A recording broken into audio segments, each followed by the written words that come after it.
Well, hello there, everybody. Glad you could be here for this February 2023 College Autism Network Virtual Association of Scholars, or Canvas meeting. I'm Brett Nachman, Director of Research here at College Autism Network, and we're really glad to have you here on this Friday.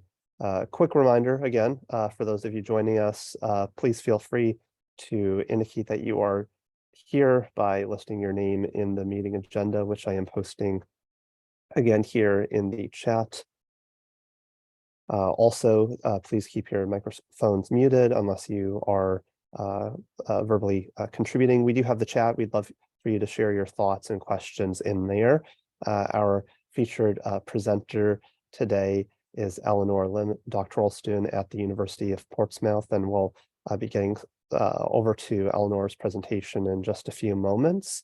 We'll just start off with some updates and contributions from all of you. But as we do with all of our Canvas meetings, we start off with a little icebreaker activity that relates to something during the month that we are in. And certainly we just passed Valentine's Day, and it's all about love, but also loving passions of ours and hobbies. So the question for you that you are welcome to share verbally or in the chat is, what is your favorite, most beloved hobby? So feel free to share what those are in the chat or verbally.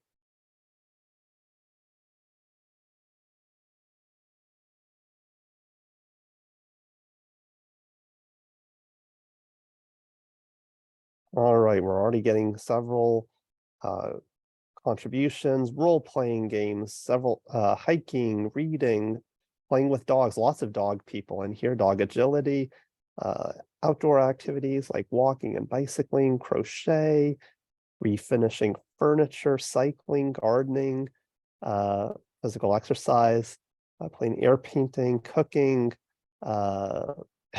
finishing the last chapter of a dissertation. Can that count? Sure. Upcycling. Lots of great examples here. Yeah, please keep them coming. Yeah, definitely things to enjoy on the weekend, and a lot of nice outdoor activities. So hopefully those of you who are in colder climates can still take advantage of those, and lots of fun indoor activities too. Great, thanks for indulging us in that. We're going to shift over to some updates here at College Autism Network. As a reminder, we encourage you to be signed up on our listserv so you are apprised of our forthcoming meetings, and also to share resources and new journal articles that come out, whatever the case may be. So a link to that is in our meeting agenda. We also encourage you to, if you feel so inclined, to sign up for a formal CAN membership that helps support Canvas and a variety of different other opportunities here in College Autism Network. And I'll turn it over to our Executive Director, Lee Williams, to discuss our forthcoming College Autism Summit. Hi, everyone. Thanks, Brett. Yeah, so we are busy planning the 7th College Autism Summit. We're going to be in person. I'm going to just drop the dates in there, October 18th to 20th in Nashville, Tennessee, a great town to visit if you haven't been there. And we will be announcing the call for proposals, and the registration will open around April 1st. So the summit is a great opportunity to network with other college autism support professionals, to have great conversations between researchers and practitioners to really help inform one another's work.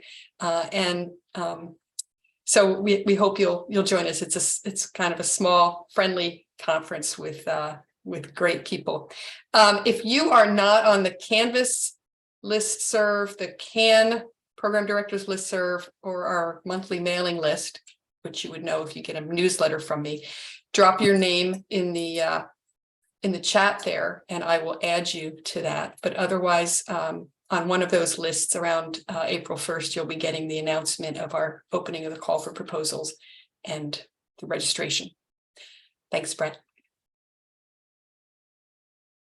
Thank you there, Lee. Yeah, very excited to see all the proposals that will be coming in. We definitely welcome everybody's participation in that. At this point, we want to turn it over to all of you regarding resources that you'd like to pass along to the wider group. So have you published anything? Have you come across studies that you think others may find appealing as it relates to autism in higher ed? Are there announcements? Excuse me.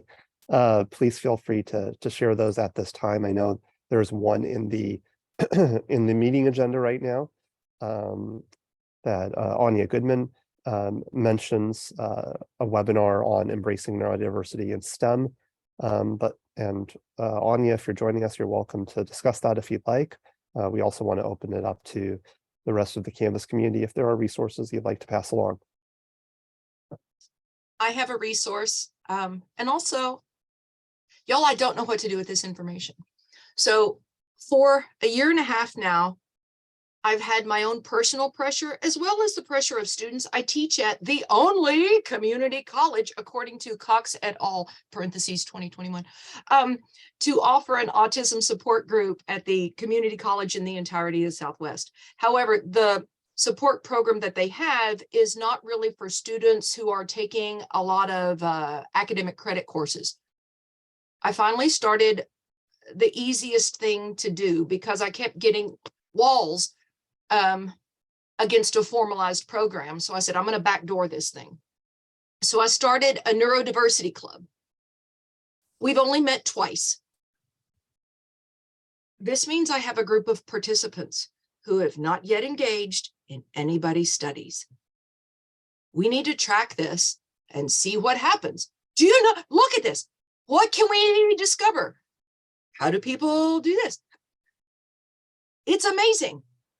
But I've got to write chapter 5 of my dissertation right now, so I can't quite jump into this with both feet because I'm on a time deadline with that. But I also don't want to miss the opportunity with this group. Open to ideas, suggestions. Any thoughts? I've got a participant group. Anyway, I just wanted to share. I've got a participant group. Hit me up. What can we do? They're interested in normalizing their experiences. So, thoughts? Anyway, that's it. Thank you, Amber. Are there folks who are seeking participants or think that these folks might be useful for forthcoming work? I know Brad Cox and myself can say that for our project. Yeah, Brad, go for it. No, I was going to say, like, so just keep us in mind for next year when the Pieces project comes back around, because one of the things that we discovered was that despite a lot of efforts, that our sample is still more 4-year than 2-year schools. Right. Students participating there, and so that group of community college students with autism has been largely either overlooked, ignored, or just not a part of a lot of the samples that are studies of that population. So I do hope that somebody will take you up on it in the short term and in the long term in mind. Also, Brad, I've got now a whole list of students with autism who took dual credit courses in high school. So some of them are still in high school and are willing to talk to people about their experiences. Hey, Amber, I was just going to jump in because I'm also at a community college in Florida called Santa Fe College. And so I'm really interested in this and kind of what Brad was saying too, that there's underrepresentation, I think, of programs at community colleges. And we know the prevalence is so high of autistic students attending them. So I mean, I can't commit to anything, but I want to continue conversations with you around this because I think it's really important. Yeah, there's something there. We should do something. I'm sure all of you, we have these, somebody should think about that. Not me right now, but somebody. So it's almost mean to say it. So anyway. All right, thank you, Amber. Appreciate you bringing that to the fold for everybody, and good to know that that folks might be, or other contributions from folks. Well, I don't know how this is, but I and some others, I and a couple of other students at Appalachian State have started a neurodivergent students and allies club. We started it last semester. And we're just kind of working on getting ourselves out there and spreading the word about the club.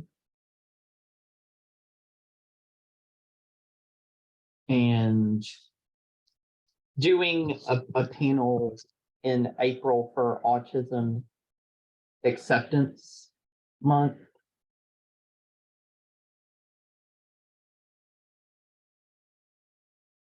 I don't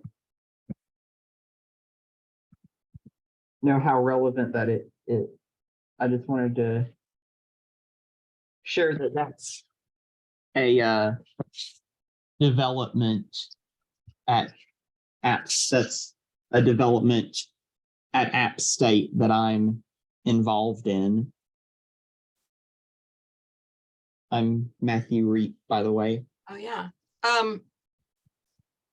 Matthew, did you sign in to the agenda thing so I can figure out where you are and how I can contact you? Because my college also tapped us to participate in a forum.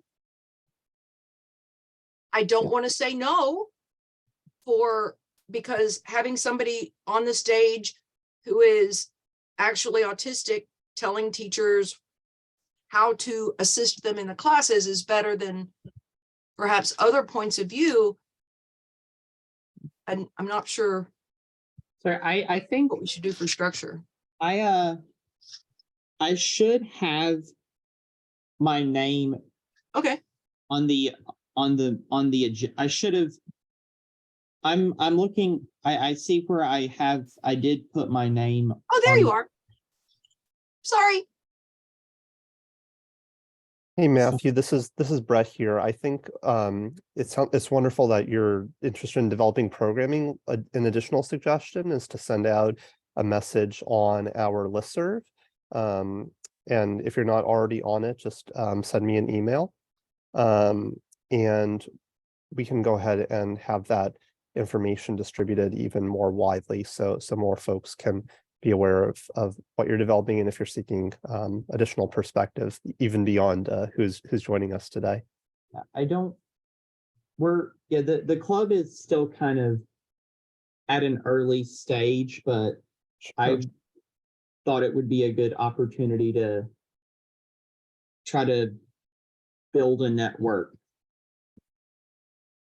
That's wonderful. Yeah, this is definitely a space to support that and get some ideas too. Yeah, and I see we have someone raise their hand. Go right ahead. Hi, everyone. So this is Ozzy. I'm a professor of environmental engineering at STU Boulder. So we had an NSF grant on innovation self-efficacy at engineering. And as part of this study that we had last fall semester, we asked our students whether they are relating or whether they do identify as neurodiverse. And 30% of our population responded yes. And we're analyzing how innovation self-efficacy is different in the population that identified as neurodiverse versus the other 2/3 of class that didn't really identify as being neurodiverse. So we're analyzing the data and submitting our paper to ASEE.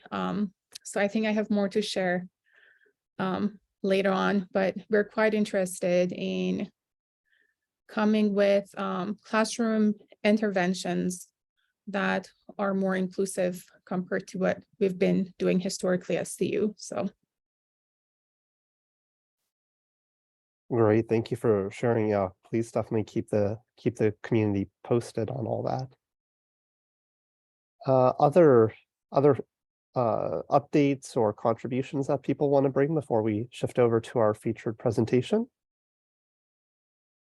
So I will just make note, and I imagine I'm not the only one in this call or on the Canvas listserv, that we just got notifications for INSAR in Scotland, not Scotland. Oh my God, Stockholm, Sweden, right? Right. Somebody give me a nod, make sure I got that right this time. All right, cool.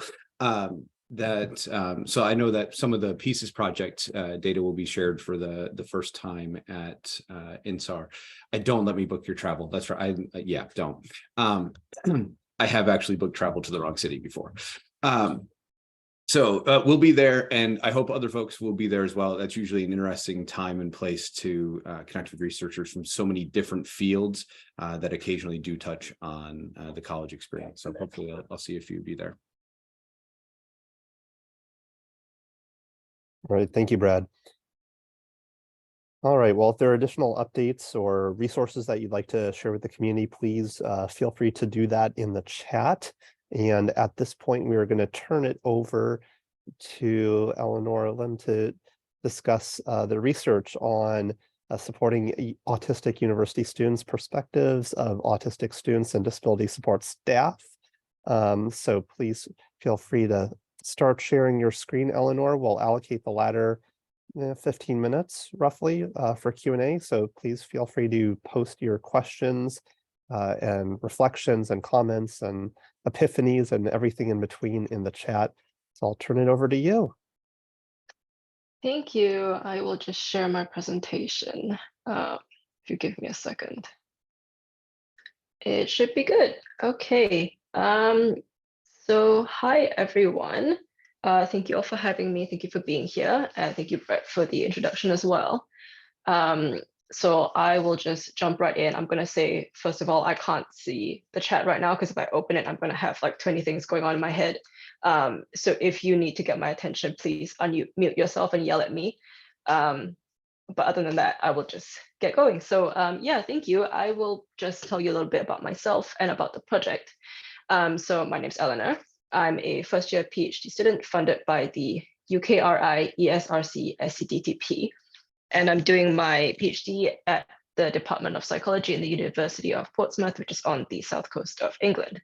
I'm supervised by the very wonderful Amine, Stephen, and Beatrice, some of whom are in this chat. I saw them already. Yeah, and so my research mainly looks at autistic students' experiences of higher education. And today, the research I'm talking about was done as part of my master's research at the University of Southampton last year under the supervision of my current PhD supervisors because it was a joint program. Anyway, as you can tell from the title, you could probably guess that I was talking to university students as well as disability service staff.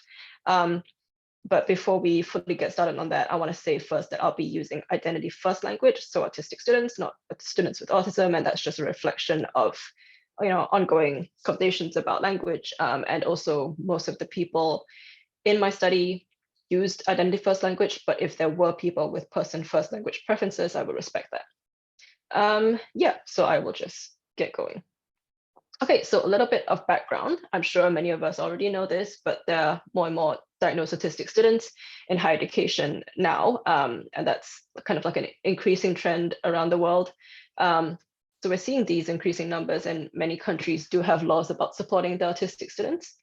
Here in the UK, we have the Equality Act. I think in the US, I believe it's the IDEA and the ADA, basically just legal obligations that universities and colleges or whatever you have them need to be properly making adjustments for students. And generally that extends to students with disabilities as a whole, not just autistic students.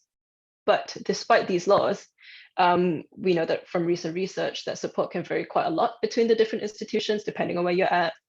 Many institutions are not adequately supporting their autistic students. And in fact, many students still report non-inclusive university cultures or just an overall lack of support.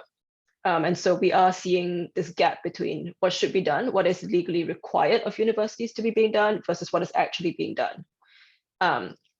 And so we need a better understanding of where exactly the gaps are. So what areas of need remain, what do we need to address? And of course, why do they exist? Where exactly are the pain points so that we can look at properly how we can go about addressing them. And so that brings me to my research questions. So first of all, I was looking at autistic students' experiences of receiving supports, but I also wanted to look at the kind of flip side of that. What are support providers' experiences of coordinating these supports? And when I say supports, I'm looking at different areas of higher education. What are different aspects that people were asking for support? How did they go about getting them? So processes of applying for support, and generally how it went. What did they get? What did they use? What did they receive and then reject? Why were things helpful versus not helpful, and so on.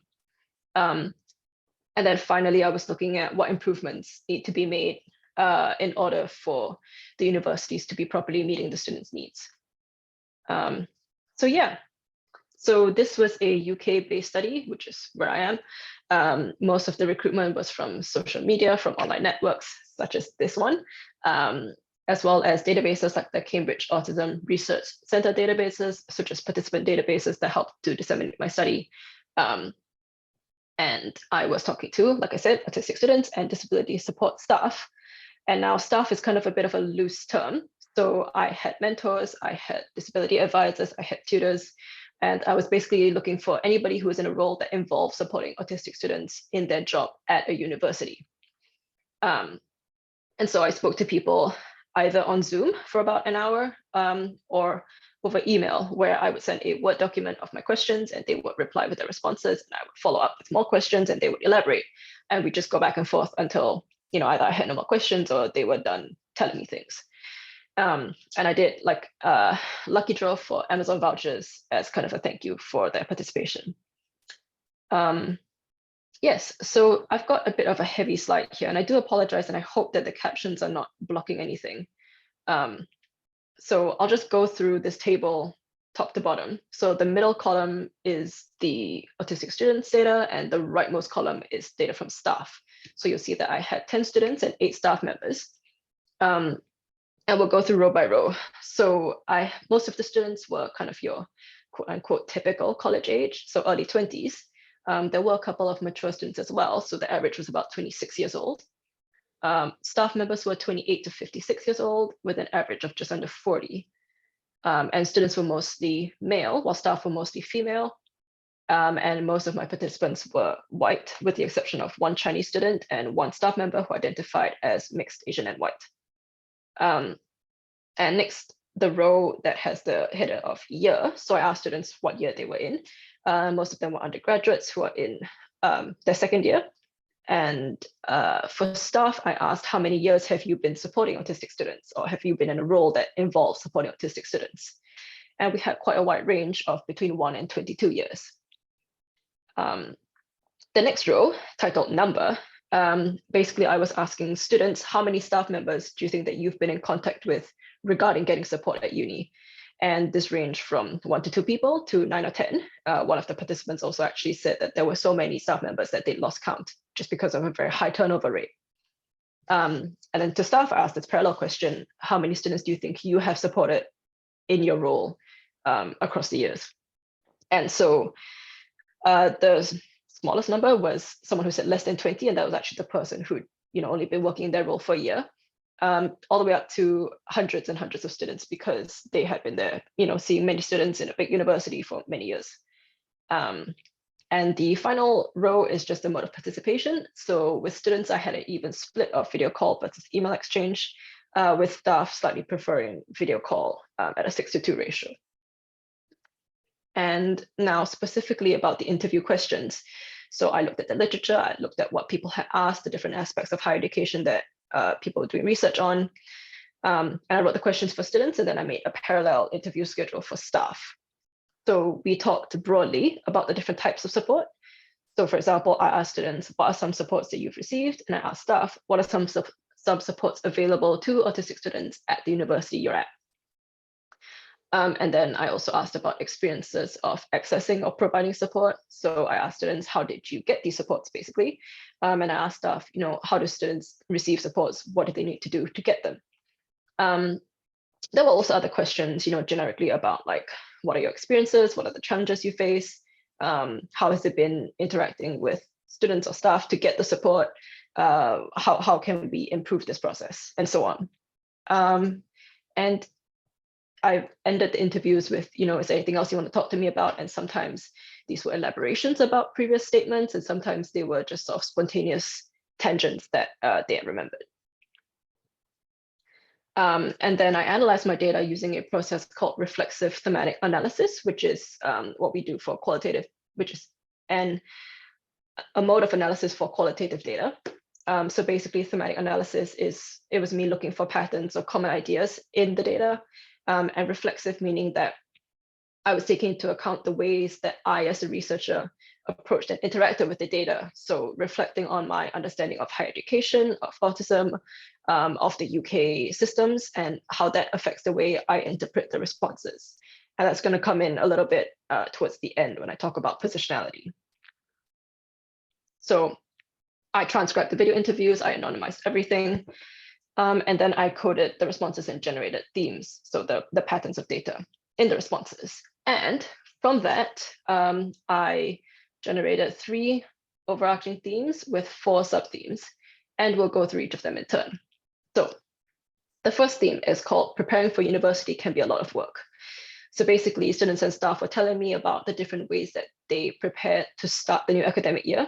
Sometimes it was right before university started, and some people were making preparations when they were still doing their GCSEs, their A-levels, still in sixth form colleges and so on.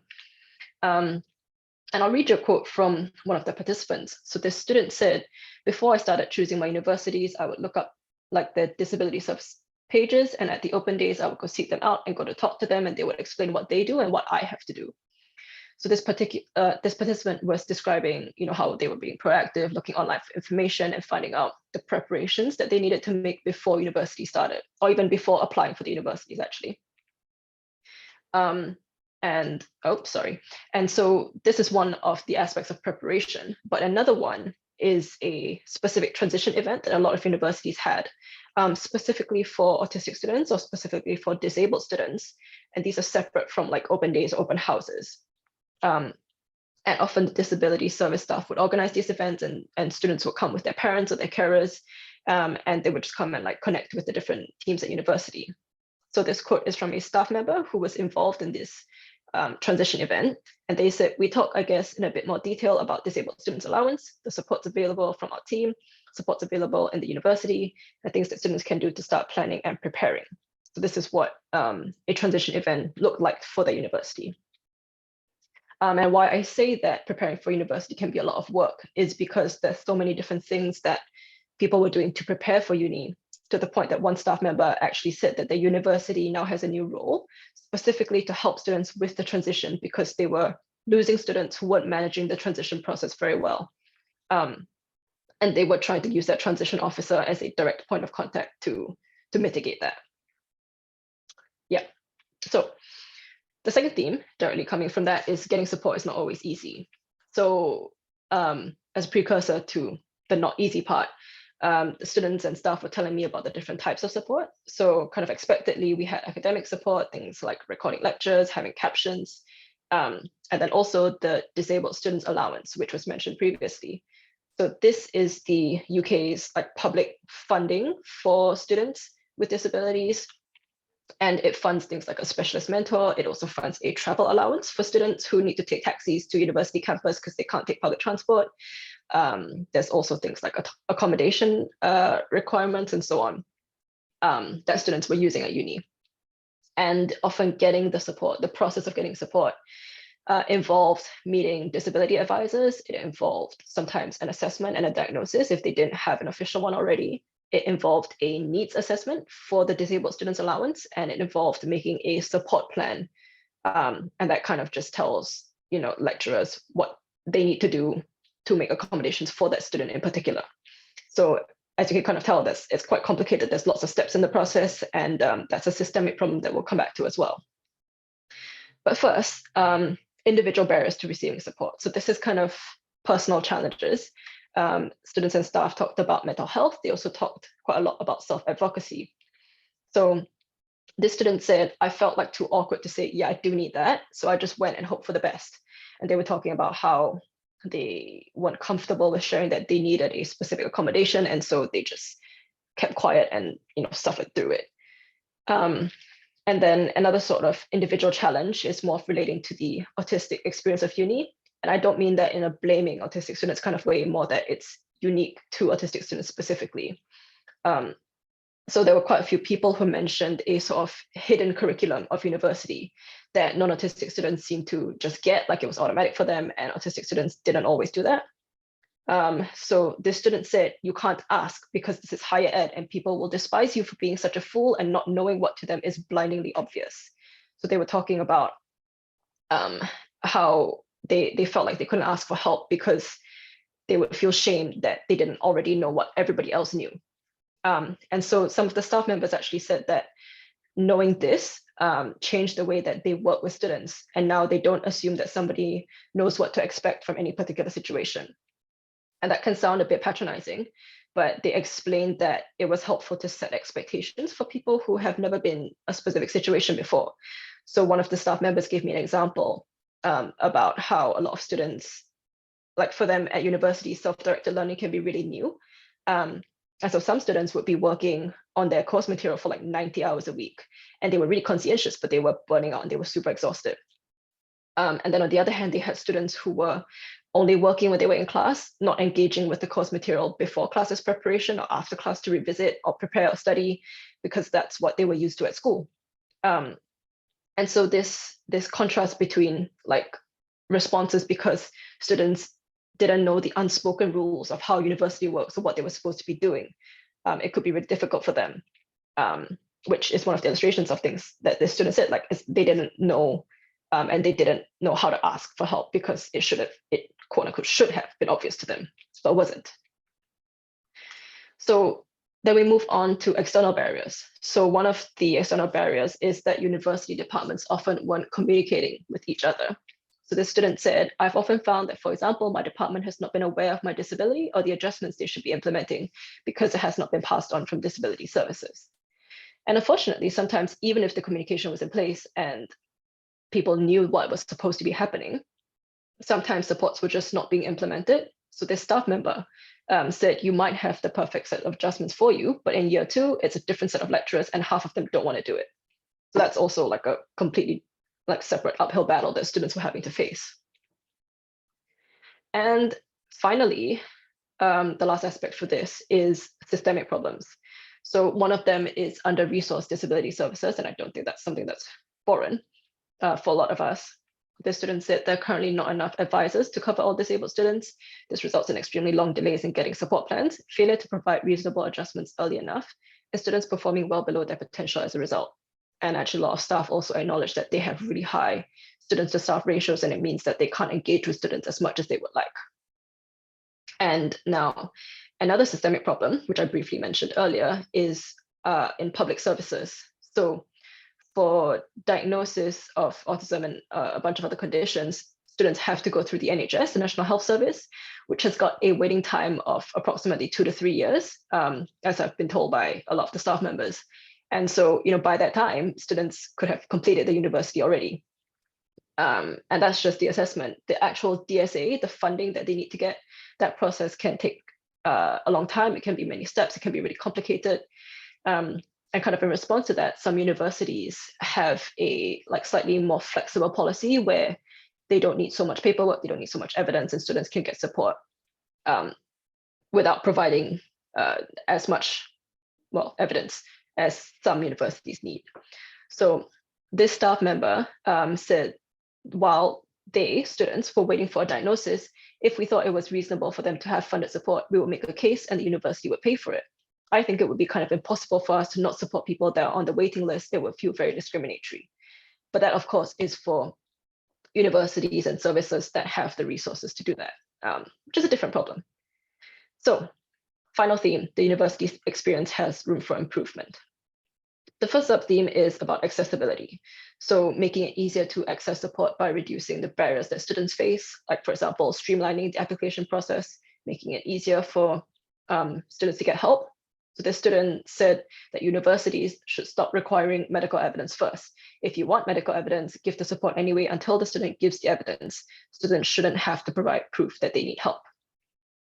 And related to that, a lot of staff alluded to universal design, meaning embedding accessibility at the forefront of everything so that you don't need a diagnosis to receive support from people.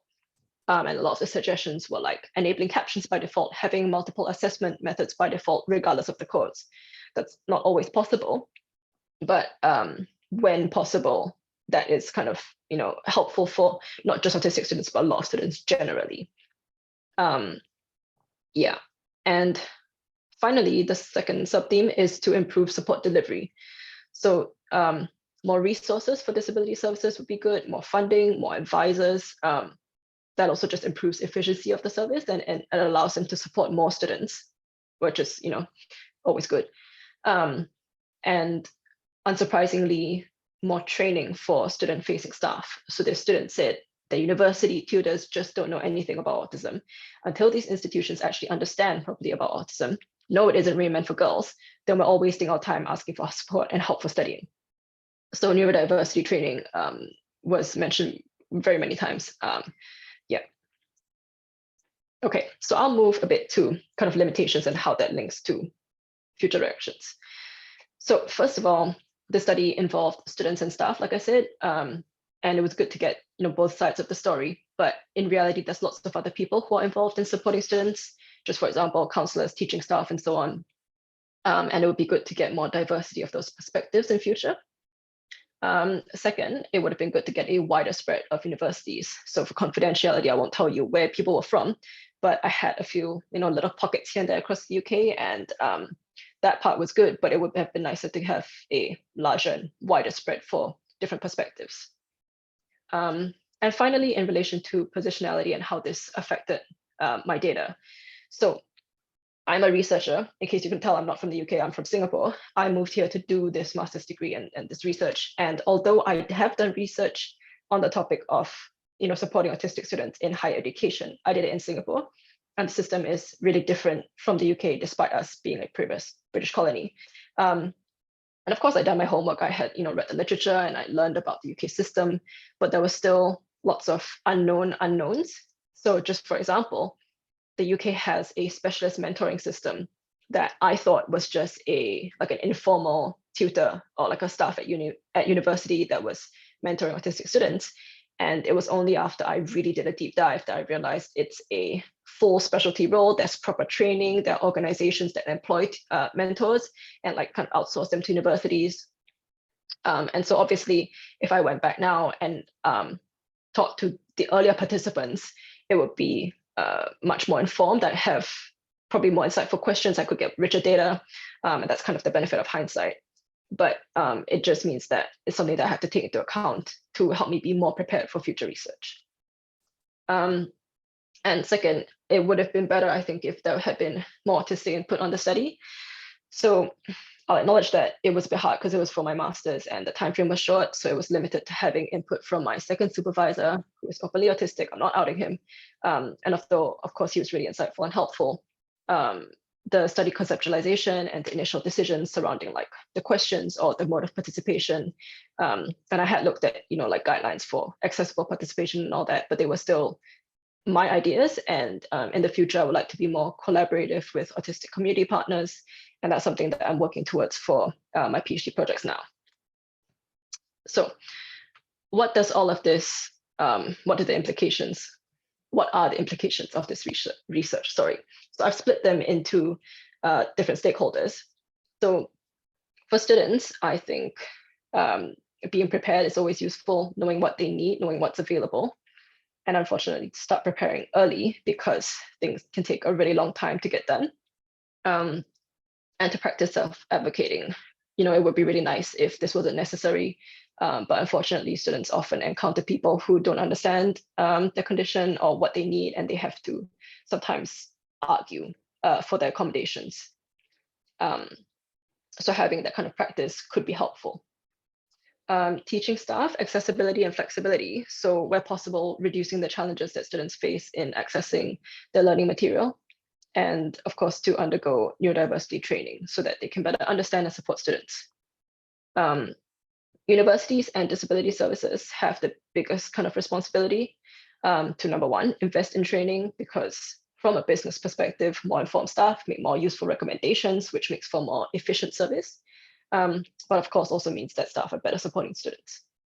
To reduce the burden on students. So like I said, to streamline stuff so that students can spend less time on the administrative stuff and more time just focusing on being students, and to allocate more resources for students. And then to schools. So this is, I'm referring to lower rungs of education, pre-college, pre-university, to teach self-advocacy, so that it's not so foreign for them when students inevitably have to come to university or the workforce and advocate for what they need. Now, that's it. This is all quite idealistic. It's limited by funding policy, lots of other complications. For example, university staff across the UK are in the midst of strike action right now because of their working conditions and so on. And so asking them to revisit things or to, just adding to their plate is really difficult. But I also think it's important to normalize these efforts so that in the future, we're not doing this as a reactionary thing, and learning materials from the start are accessible to everyone. Again, that's still idealistic.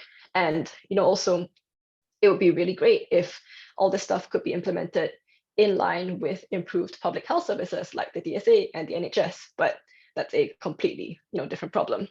And one other really important consideration is that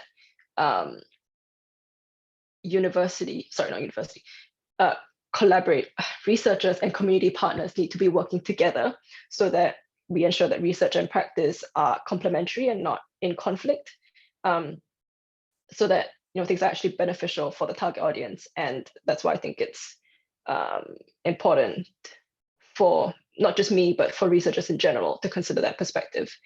And we're seeing increases in participatory research and co-production of work and so on. And so in the higher education context, that could look like working with teaching staff, working with autistic students' family members, working with schools and so on. Like I said, I'm working towards that as well. And I know that lots of people are.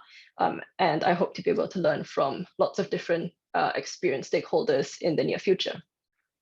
So that is my final slide. I just want to say a thank you to my participants, to everybody to help to share the study, including people who I know I sent out advertisements on the listserv, and people helped me to retweet my advertisement and all that. And I really appreciate that. And of course, I'm grateful to my supervisors for their guidance, and to the SDTP for funding my work. Yes, I will put my email in the chat in case anybody would like to reach me for whatever reason, or you can connect with me on Twitter if you'd like to do that. But for now, I will say thank you, and I will apologize for being 1 minute and 5 seconds over. Not keeping time. You're all good, Elinor. That was wonderful. Thank you. Let's turn it over to our Canvas community to see what questions or comments or reflections they may have for you.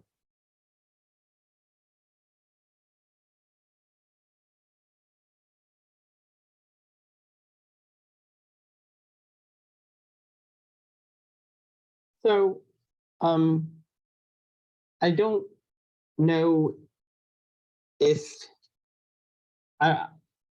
you covered this, but were there any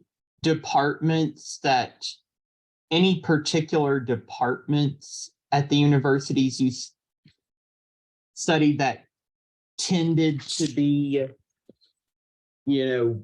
better or worse than others in terms of granting and implementing accommodations? Like, did you, were history departments versus education departments?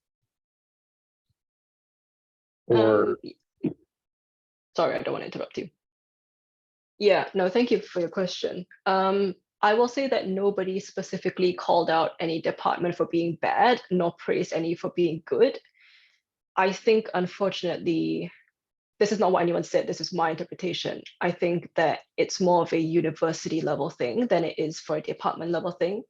And that's in relation to things like awareness of neurodiversity as a whole, of autism, of available practice and so on. And it's also dependent on funding, because some universities have more flexible funds that they can tap on to support students, versus some are fully reliant on what the government gives. And so they can't, they are not able to channel funds to students without going through the DSA. So yeah,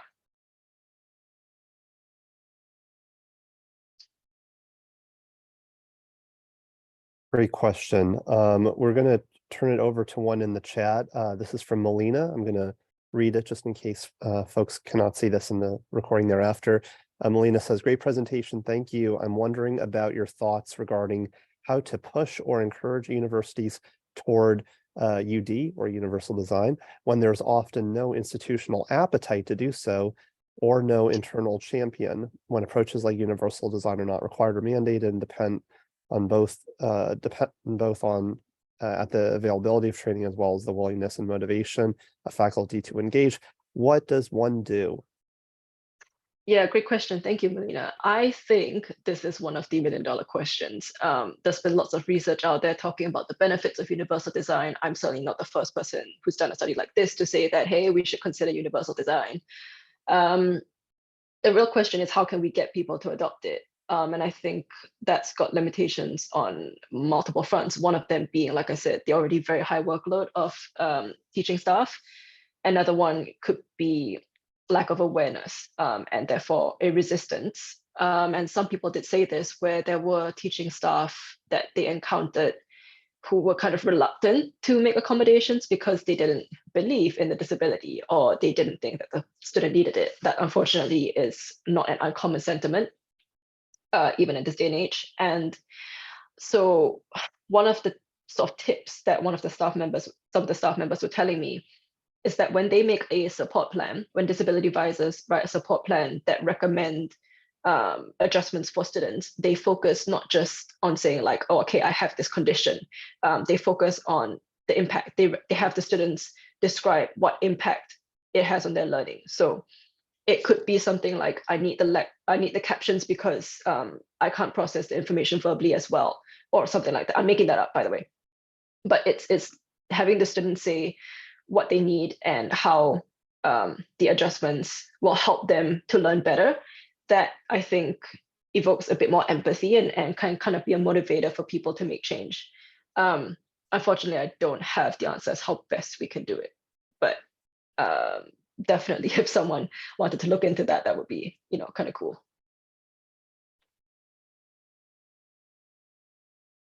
Thanks, Elinor. It looks like we have a hand raised from Anya. If you want to go ahead, and then we'll turn over to another question in the chat. Sorry, I can't hear you.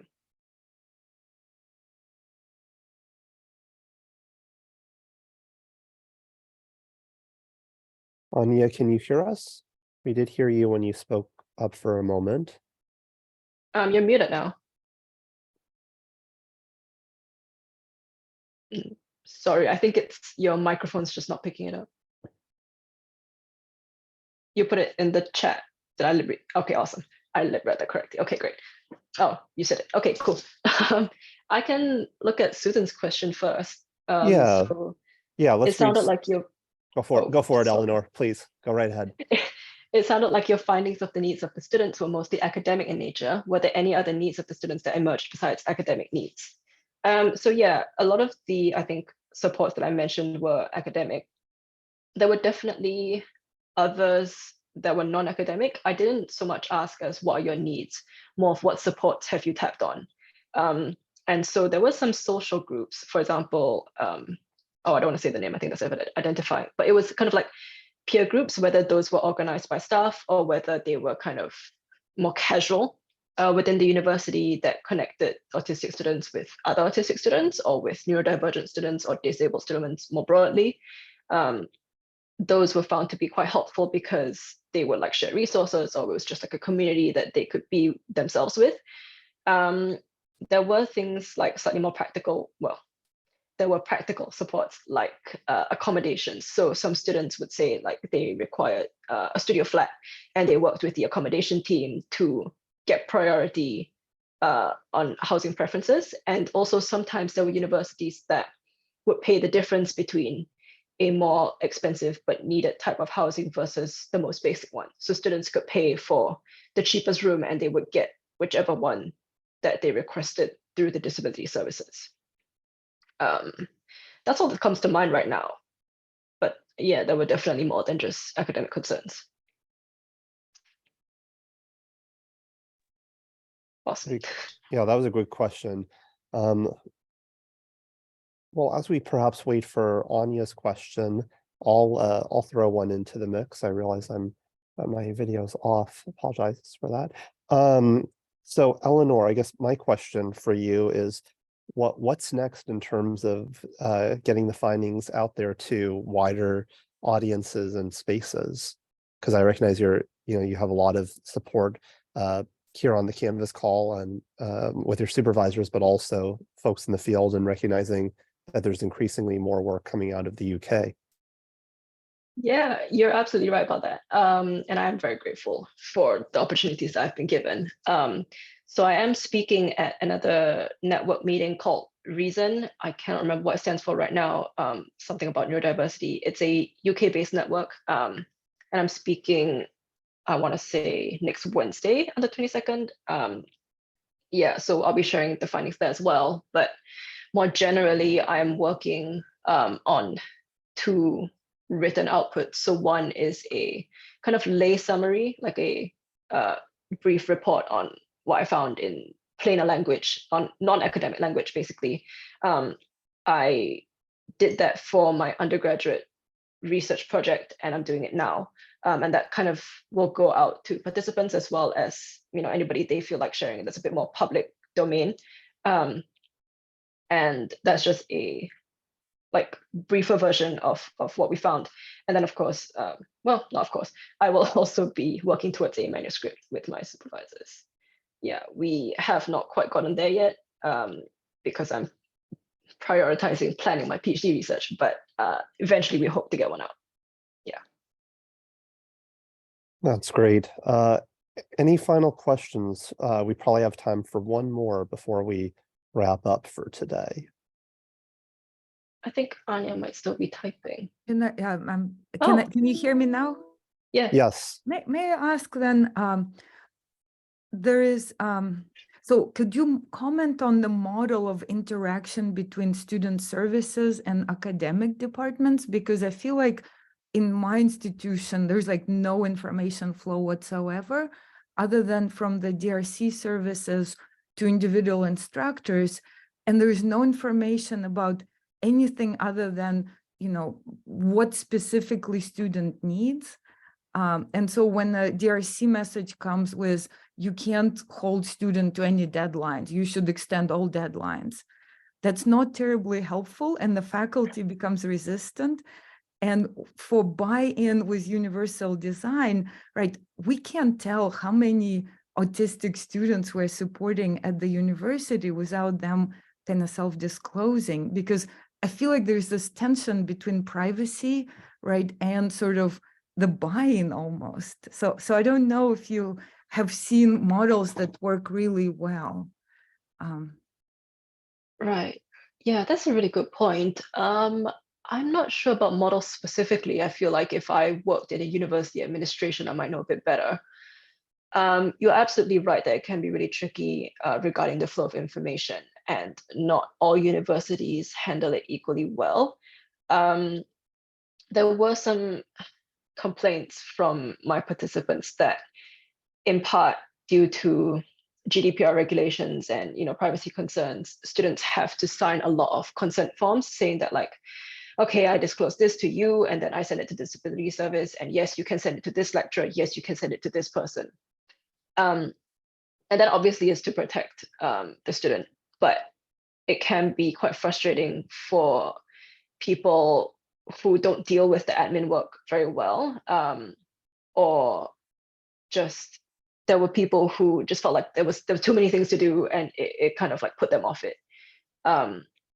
And some universities, again, this is not necessarily possible for everyone. Some universities have a sort of case manager system where the disability service and the disability advisors in the service kind of act like a point of contact for the student. So the student would just talk to that one person, and that case manager would coordinate with the different academic departments or the counselors or whoever that they needed to about their student support.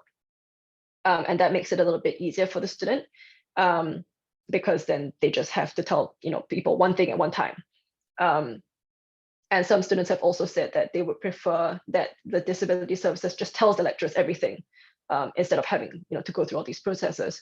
But that is difficult to do if the university and the university's disability service doesn't have that kind of resources. And by that, I mean number of staff members or just like the sheer number of students. And so I'll give an example. There were some staff members in this study who were dealing with hundreds, if not thousands of students, and it's just not possible for them to have that level of support for each and every one of them. And another example from Singapore, which is where I'm from, my university that I did my undergraduate degree in, at the time of me doing the degree, our disability office was one woman for the whole university. And so that's just not possible for her to have been coordinating support at that level.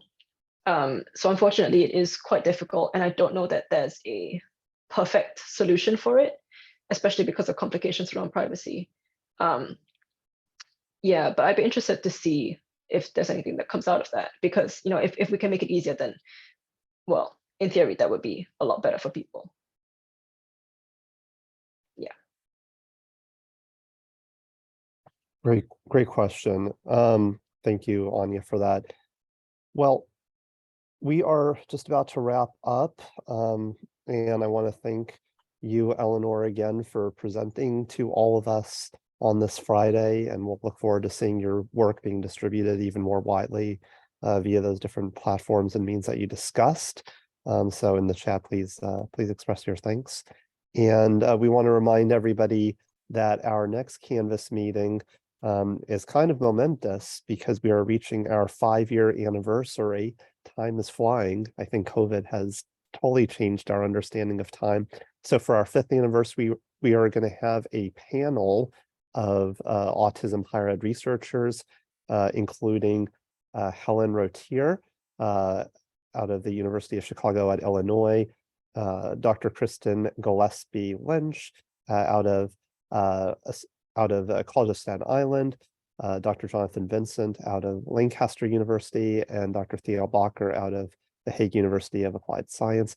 It'll be very exciting, and we're glad so many of you could join us today. Again, that next Canvas meeting is set for Friday, March 10th at 1 p.m. Eastern Standard Time. In the meantime, please stay attuned to everything that is happening via the Canvas listserv. We'll be sending out a meeting recording from today as well as meeting minutes next week. If you're watching this video, that will have happened.